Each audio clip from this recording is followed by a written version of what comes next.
Yep, my name is Stefan Myhrberg. I'm heading the development of the ITS portfolio at Ericsson. And now we will look into how could this look like if you're in a new car driving and you are really connected to the road authority and to the services out there. So in this case, instead of having the speed limit at a sign next to the road, the speed limits are in the cloud and they are communicated to the vehicle.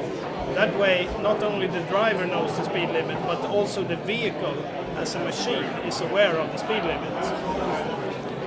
So, but there's more. Look at the other traffic rules. For instance, in this case, there is a traffic rule that you cannot overtake vehicles here. That traffic rule is also communicated into the vehicle. And let's say now that we want to cross the line anyway. Then this is communicated to the vehicle's lane keeping assistance system, which is already in the vehicle, and you will not be able to cross the line. So we actually have created a virtual fence protecting you from crossing the wrong lines. And what if there should be a car approaching you on the wrong side of the road? You would want to know that, and of course that's when we engage the function for connected road hazard warning. So when we share information about dangerous things that is happening. But in this case, it would be nice to know that, but it's not so nice to know that you might get killed in 1 or 2 seconds. So you want more than that. You also want to interact with the vehicles. So in this case, that would be to slow down the vehicles. And if necessary, also engage the auto-braking anti-collision systems in the vehicles. And these use cases are strongly related to road safety, but there are also other use cases related to sustainability and to traffic efficiency, such as the traffic lights. What if the vehicle could know how the traffic lights are thinking? Then they can make the right decisions ahead. And we could save a lot of fuel and a lot of congestion could be avoided. And these are examples of the use cases we are now working on, engaging with road authorities to combine the connected road authority with the connected vehicles. We can achieve this based on the connected vehicle cloud platform. And what do we actually need to achieve this? Well, the functions in the vehicles are already there. In vehicles like Volvo, we have all of the functions we need for lane keeping, auto-braking, anti-collision. All we have to bring in is the cloud functions. So what we need to do is to make all of the road functions digital.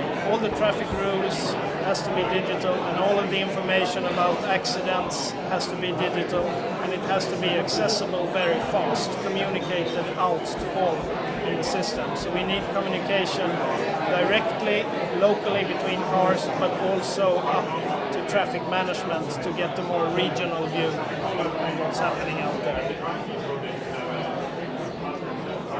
So this is an example of what we get when we connect the car, we connect the road, and we make everything digital so that the car can also act as a machine, helping the driver to more safety and more efficiency and more sustainability. How far do you think it'll be before we have vehicle-to-vehicle, vehicle-to-road connectivity? Yeah, we're working on that one. Ericsson is providing a cellular version of vehicle-to-vehicle communication, but we are also integrating with the DSRC vehicle-to-vehicle communication that is expected to happen in 2017, for instance. I know of in certain brands, car brands. So what we are doing is that we are doing cellular complement and integration with the DSRC communication, but also cellular standalone in case you don't have a car with DSRC, or you're in an area where there is no roadside units. So what we will see, we'll have a combination of cellular and DSRC communication.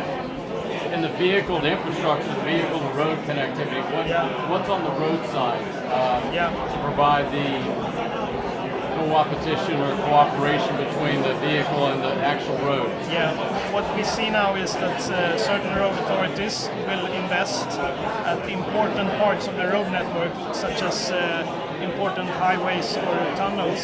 They will probably invest in DSRC roadside communication, but otherwise we believe that cellular will be the main communication channel.